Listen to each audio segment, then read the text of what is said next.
बुझाए, ठंडक लाए, सबको भाए जीरा सिप। MTH का जलजीरा जीरा सिप। जीरा सिप, असली रिफ्रेशिंग, असली स्वाद, असली मजा।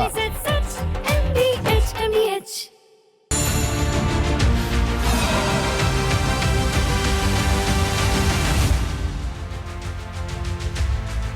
नमस्कार, बहुत बहुत स्वागत है आपका। आप देख रहे हैं राष्ट्र सर्वोपरि। मैं हूं आपके साथ शिवांगी ठाकुर।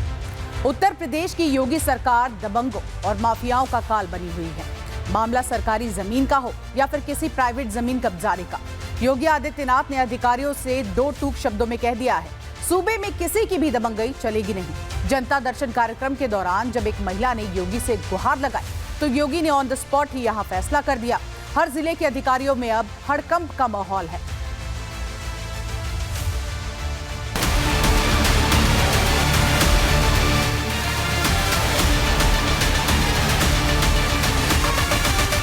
रास्ता उपलब्ध करवाओ, और अगर नहीं दे रहा है तो लेखपाल, तहसीलदार, कानून को सबको सस्पेंड कर दो।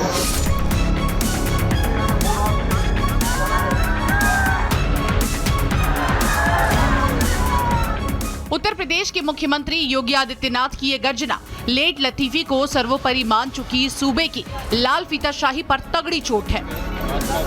रास्ता उपलब्ध करवाओ, और अगर नहीं दे रहा है तो लेखपाल, तहसीलदार, कानून को सबको सस्पेंड कर दो। अधिकारी छोटा हो या बड़ा, अगर वो जनता के काम का नहीं, अगर वो जनता के दुख में साथ नहीं, अगर वो जनता की परेशानी दूर नहीं कर पा रहा, तो योगी ने ये स्पष्ट कर दिया है, लापरवाह अधिकारी की जगह सरकारी दफ्तर में नहीं बल्कि सस्पेंशन वाली फाइल में होनी चाहिए। रास्ता नहीं मिलेगा तुमको, जहाँ जाना तो देखेंगे। रास्ता उपलब्ध करवाओ, और अगर नहीं दे रहा है तो लेखपाल, तहसीलदार, कानून को सबको सस्पेंड कर दो। लखनऊ के सरकारी आवास और गोरखपुर मंदिर परिसर में योगी आदित्यनाथ जनता के दर्शन करते हैं। पूरे सूबे से आए फरियादी जनता दर्शन कार्यक्रम में शामिल होते हैं। सीधे सीएम योगी को अपनी परेशानी बताते हैं। सीएम योगी भी अधिकारियों को आदेश देकर समस्या का तत्काल निस्तारण करा देते हैं। लेकिन इस बार जनता दर्शन कार्यक्रम का नजारा अलग था। सीएम योगी 3 दिन के गोरखपुर के दौरे पर है। गोरखपुर मंदिर परिसर में सीएम बारी बारी से लोगों की समस्याएं सुन रहे थे। जब इस पीड़ित महिला के पास योगी पहुंचे तो पीड़िता ने बताया कि गांव में दबंगों ने उनके रास्ते पर कब्जा कर लिया है। पीड़िता की फरियाद सुनते ही योगी का पारा 7वें आसमान पर पहुंच गया। सीएम योगी ने ऑन द स्पॉट दबंगों के फन कुचलने का आदेश दे दिया। साथ ही ये भी कहा कि अगर अधिकारी ये काम नहीं कर पाएंगे तो उन्हें सस्पेंड कर दिया जाए।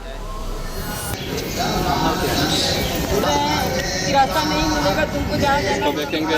रास्ता उपलब्ध करवाओ, और अगर नहीं दे रहा है तो लेखपाल, तहसीलदार, कानून को सबको सस्पेंड कर दो।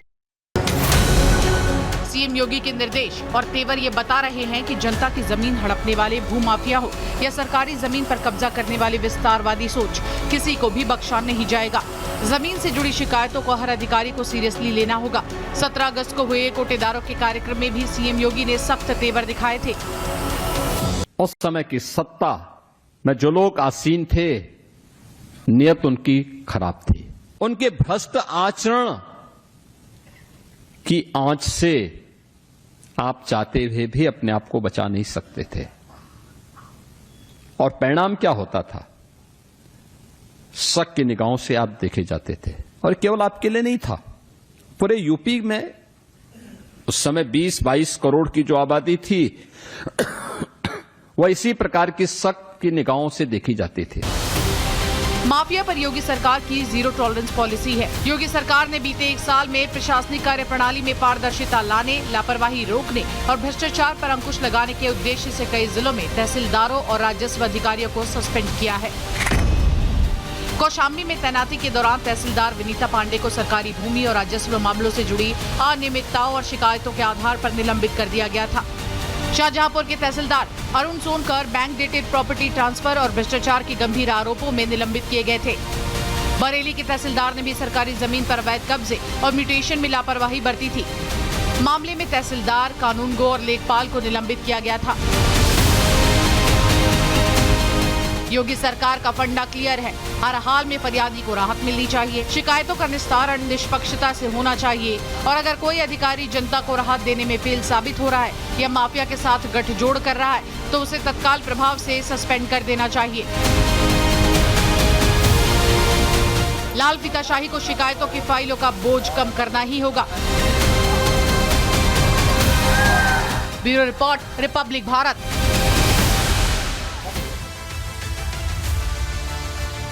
देखिए, जब देश की संसद में कानून बन जाता है तो देश के हर नागरिक से उस कानून के सम्मान की उम्मीद की जाती है, लेकिन कांग्रेस राष्ट्रगीत के अपमान वाले एजेंडे को छोड़ने के मूड में बिल्कुल नजर नहीं आ रही। तभी तो दिल्ली के बाद गोवा में भी वंदे मातरम का अपमान किया गया। सवाल यह है कि क्या कांग्रेस हाईकमान की तरफ से वंदे मातरम के अपमान का आदेश जारी किया गया है? पूरी खबर आपको दिखाते हैं।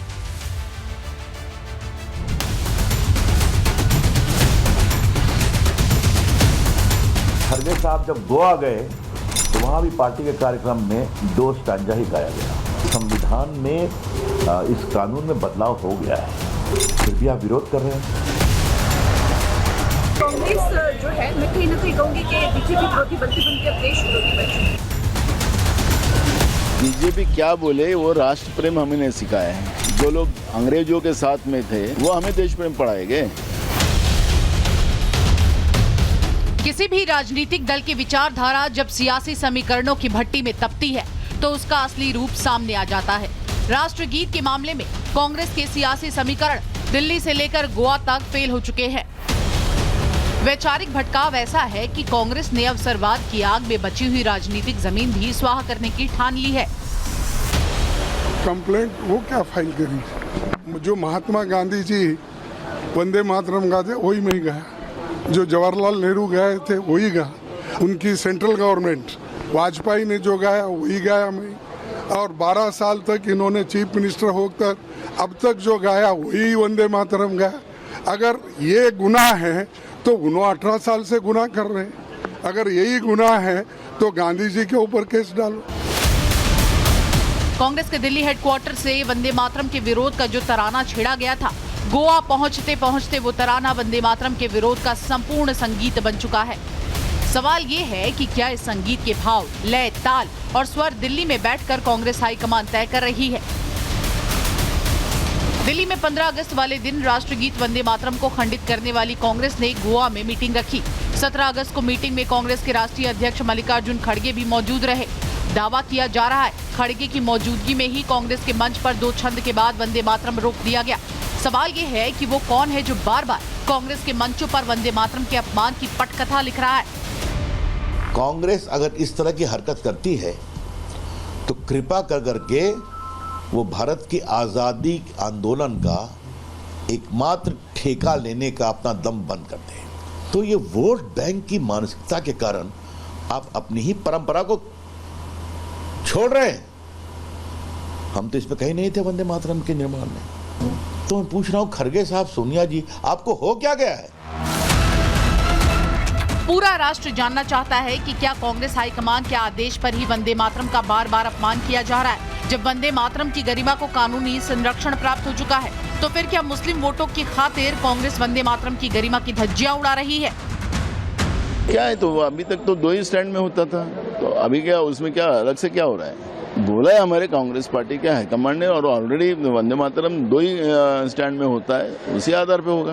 बीजेपी क्या बोले वो राष्ट्र प्रेम हमें नहीं सिखाया है। जो लोग अंग्रेजों के साथ में थे जब आजादी की लड़ाई में, वो हमें देश प्रेम पढ़ाएंगे।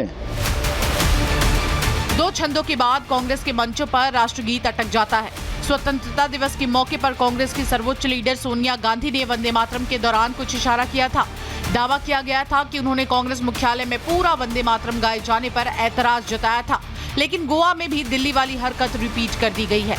इसलिए सवाल उठ रहे हैं कि क्या तुष्टीकरण वाली राजनीति कांग्रेस को वंदे मातरम का अपमान करने के लिए मजबूर कर रही है। इतना उससे चिढ़ना, इतनी नफरत, और वो भी इतना उन्होंने कैमरा की ना परवाह करके उसको बंद कराने के लिए, जैसे मानो मैं कहूँगी कि इस तरह से उनमें तड़पन होने लगी कि जैसे कोई, मैं तो कहूँगी कि पाकिस्तान के लोग भी इतना नहीं तड़पते हैं जितना कि वो लोग अपने, तो देख के अभी तो खैर पूरे हंसी का पात्र पूरे देश में बन गए हैं। लेकिन कांग्रेस जो है, मैं कहीं ना कहीं कहूँगी कि बीजेपी विरोधी बनते बनते अब देश विरोधी बन चुकी है। राष्ट्रीय सम्मान के अपमान की रोकथाम संशोधन अधिनियम 2026 के तहत राष्ट्रीय गीत वंदे मातरम को भी राष्ट्रगान जन गण मन के समान वैधानिक कानूनी सुरक्षा दी गई है।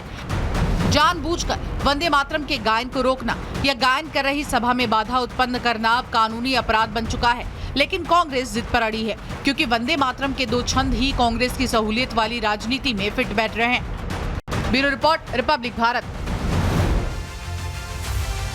और राष्ट्रीय सर्वोपरि में अब बात करते हैं मेरठ की। मेरठ की आयुर्वेदिक डॉक्टर खुशहाली की शादी बड़े धूमधाम से की गई थी, लेकिन शादी के महज 7 महीने में खुशहाली की खुशहाली तो अब देखिए पूरी तरह से खत्म हो गई। ग्रहण लग गया। खुशहाली का शव उनके ही क्लिनिक में फंदे से लटका हुआ मिला। परिवार आरोप लगा रहा है कि खुशहाली को उसके पति ने मारकर फंदे से लटका दिया है। आखिर क्या है डॉक्टर की मौत मिस्ट्री, एक रिपोर्ट देखिए।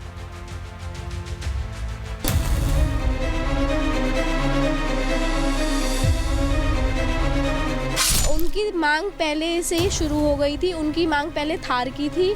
थार हमने उनको साफ मना कर दी। दहेज के लिए मेरी बेटी को इतना परेशान किया, मेरी बेटी के नाम पे इतने लोन लिए उन्होंने कि मेरी बेटी डिप्रेशन में आई। मेरठ की डॉक्टर खुशहाली की शादी 14 जनवरी 2026 को डॉक्टर मयंक चौधरी से हुई थी।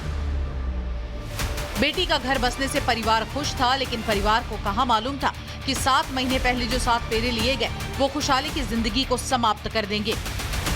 तो उनकी मांग पहले से शुरू हो गई थी। उनकी मांग पहले थार की थी। थार हमने उनको साफ मना कर दी। निरंतर मांग चलती रही कि अब तू फ्रिज ले आ, वो हमने पूरा किया। अब तू क्लिनिक का फ्रिज ले आ, वो हमने पूरा किया।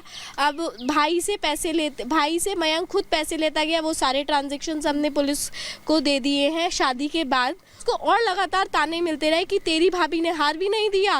निरंतर उस पर प्रेशर किया। खुशहाली तो डॉक्टर मयंक चौधरी के परिवार में खुशहाली लेकर आई थी, लेकिन जैसे जैसे दिन बीते मयंक चौधरी के परिवार की असलियत खुशहाली को दिमागी तौर पर प्रताड़ित करने लगी। खुशहाली का शव मेरठ के पल्लवपुरम फेज 2 स्थित क्लिनिक में फंदे से लटका हुआ मिला। परिजनों ने पति और ससुराल पक्ष पर दहेज उत्पीड़न और हत्या का गंभीर आरोप लगाया। भाई ने दावा किया कि खुशहाली के हाथ बंधे हुए थे और हत्या के बाद शव लटकाया गया है। खुशहाली ने आत्महत्या की है या फिर उसकी हत्या हुई है, ये तो पुलिस की जांच के बाद ही पता चलेगा। लेकिन फिलहाल जो पता चला है वो ये कि डॉक्टर मयंक चौधरी के पूरे परिवार को कटघरे में खड़े कर रहा है। परिजनों का आरोप है कि शादी के बाद पति पत्नी के बीच विवाद शुरू हो गया था। परिजनों का आरोप है कि पति मयंक ने खुशहाली के नाम पर 15 से ज्यादा लोन ले रखे थे और दहेज की मांग कर रहा था। दहेज के लिए मेरी बेटी को इतना परेशान किया, मेरी बेटी के नाम पे इतने लोन लिए उन्होंने कि मेरी बेटी डिप्रेशन में आई। मैं अपनी बेटी से रात को 15 नवंबर की रात को काफ़ी टाइम तक 10-11 बजे तक, जो मुझे सही से याद नहीं, मैं बात करता रहा, उसको समझाता रहा। मैं बेटा कोई नहीं, मैं आने वाला हूँ, मैं छुट्टी से आऊँगा और तुम्हारी इस समस्या का समाधान कराऊँगा, परेशान मत हो। लेकिन मेरी बेटी नहीं रही साहब। परिवार का दावा है कि 29 जुलाई को मारपीट के बाद खुशहाली अपने घर आ गई थी और तब से वहीं रह रही थी। 16 अगस्त की सुबह खुशहाली अपने घर से निकली और पल्लवपुरम स्थित अपने क्लिनिक गई। फोन न उठाने पर परिजनों ने जाकर देखा तो खुशहाली का शव संदिग्ध परिस्थितियों में फंदे से लटका मिला। आप ये हॉस्पिटल देख रहे हैं। इस हॉस्पिटल की पहली मंजिल पर आप देखिए Raghu Ayurveda and naturopathy centre यहाँ पर खुला हुआ है और इसी सेंटर के अंदर डॉक्टर खुशहाली, जिनका नाम भी नीचे लिखा हुआ आपको बोर्ड पे नजर आएगा, वो प्रैक्टिस कर रही थी। 10 महीने पहले ही ये जो सेंटर है वो खोला था, लेकिन जानकारी जो मिल रही है रविवार सुबह तकरीबन 6:15 बजे डॉक्टर खुशहाली अपने घर से यानी कि अपने मायके से निकली, सीधा इस सेंटर में पहुंची। डॉक्टर खुशहाली का भाई रजत जब 10:15 साढ़े 10 बजे के आसपास रविवार को इस क्लिनिक में पहुंचा तो कमरे के अंदर खुशहाली का जो शव है वो चुन्नी से लटका हुआ मिला। खुशहाली का परिवार मयंक चौधरी पर जो आरोप लगा रहा है वो संगीन है। परिजनों के मुताबिक खुशहाली के पिता ने शादी में वेन्यू गाड़ी दी थी, लेकिन डॉक्टर मयंक चौधरी ने दहेज में थार गाड़ी की मांग की। शादी के बाद भी अलग अलग तरीकों से दहेज की मांग की जाती रही। हमेशा उनकी डिमांड रहती थी, बेटी को बार बार टॉर्चर किया जाता था, परेशान किया जाता है कि अपने घर से लोन पैसा लेके आओ, इसके लिए पैसा चाहिए, कभी अगर कोई उनको कमी दिखाई दिया। उन्होंने कितने लोन मेरी बेटी के नाम पे लिए, जो तुरंत मेरे लोन लिए, जो 10-15 लोन जो उसमें एक्टिव है। उनकी थार की मांग थी, लेकिन हमने थार नहीं देके 1-2 बार हमारी गाड़ी चेंज भी हुई। हमने उनको वेन्यू दिया, वेन्यू शायद उनको पसंद नहीं आई, उन्होंने उसके ऊपर भी लोन लिया और बेटी का टॉर्चर किया। फिलहाल मेरठ पुलिस हत्या और आत्महत्या दोनों पहलुओं से मामले की जांच कर रही है। खुशहाली के पति मयंक और ससुर हरेंद्र को गिरफ्तार कर लिया गया है। पुलिस फोन में चैट और वॉइस मैसेज की भी जांच कर रही है। शादी को 7 साल से कम का समय हुआ है, तो इसीलिए इसमें दहेज हत्या के नियम के तहत जो दहेज हत्या का मुकदमा लिखा जाता है, तो वो मुकदमा भी लिखा गया है। और इनके परिवारजनों के, जो मैके के परिवारजन हैं, इनके द्वारा जो तहरीर प्राप्त हुई है, उसी के आधार पे जो मृतिका है उनके पति की गिरफ्तारी हुई है। साथ में उनके जो ससुर है, इनकी भी गिरफ्तारी हुई है। आज दोनों को माननीय न्यायालय में प्रेषित किया जाएगा और इसमें अन्य भी जो भी तथ्य नए सामने आएंगे, उसी के आधार पे आगे की विधिक कार्रवाई भी की जाएगी। एक पिता अपनी पूरी जिंदगी की कमाई बेटी की शादी में सिर्फ समाज और ससुराल पक्ष को खुश करने में लगा देता है। फिर भी कोई गारंटी नहीं होती कि बेटी सुरक्षित रहेगी, क्योंकि दहेज दानवों की इच्छाओं का घड़ा कभी नहीं भरता। दहेज दानवों को गाड़ी चाहिए, कैश चाहिए, और अगर बदनसीब बाप ये सब नहीं दे सकता तो फिर बेटियों को मानसिक प्रताड़ना, घरेलू हिंसा झेलनी पड़ती है। इतने से भी दहेज दानवों का मन नहीं भरता तो लाल जोड़े में आई बहू को लाल कफन में लौटा देते हैं। Bureau report, Republic Bharat. इस्लाम की कुरीतियों और शौहर के अत्याचार से जमीला इतनी परेशान हुई कि उसने पूरे रीति रिवाज से हिंदू धर्म को अपना लिया, हिंदू प्रेमी से शादी भी कर ली। लेकिन जमीला की ये हिम्मत और हिमाकत मौलानाओं को चुभ रही है। शिव भक्ति में मगन होने वाली जमीला से क्यों घबराए हैं बरेली के मौलाना, अब आपको दिखा देते हैं।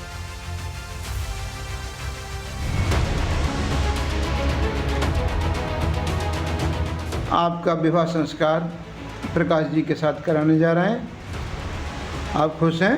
हाँ। खूब खुश हैं? हाँ। यूपी के बरेली की जमीला खातून को जब मुस्लिम कुरीतियों से घुटन महसूस होने लगी तो उसने महादेव की शरण को सर्वोपरि मान लिया। पूजा करते थे शंकर भगवान। शंकर भगवान की पूजा करती थी, तो माता पिता। भगवान शिव में जमीला खातून की आस्था से उसका शौहर बिलबिला उठा। शौहर जमीला को रोज पीटने लगा। एक दिन ऐसा आया कि शौहर ने जमीला को 3 तलाक दे दिया। जमीला को भगवान शिव की भक्ति इतनी ज्यादा भारी पड़ी कि वो एक झटके में सड़क पर आ गई। लेकिन जमीला को पता नहीं था विशाल स्वरूप वाले सनातन के रास्ते उसके लिए खुले हैं। जमीला के गांव के प्रकाश रविदास ने उसका हाथ थामा और झारखंड से बरेली आकर अगस्त्य मुनि आश्रम में अग्नि के साथ फेरे लेकर 7 जन्मों तक साथ निभाने का संकल्प लिया। पंडित के शंखधर ने जमीला खातून का शुद्धिकरण कराया और सनातन धर्म में घर वापसी करा दी। जमीला खातून ज्योति देवी बन गई। पंडित के शंखधर ने हिंदू रीति रिवाज से पूर्ण मंत्रोच्चारण से जमीला का विवाह करा दिया। और राष्ट्र सर्वोपरि में यहाँ पर रुकेंगे एक छोटे से ब्रेक के लिए। आप बने रहिए हमारे साथ, चल लौटेंगे।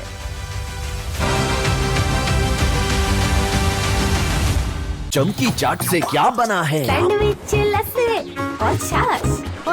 हर घूंट में चमकी चाट, ड्राई फ्रूट और दही बड़े। चमकी चाट से स्वाद बढ़े। असली स्वाद सिर्फ चमकी चाट।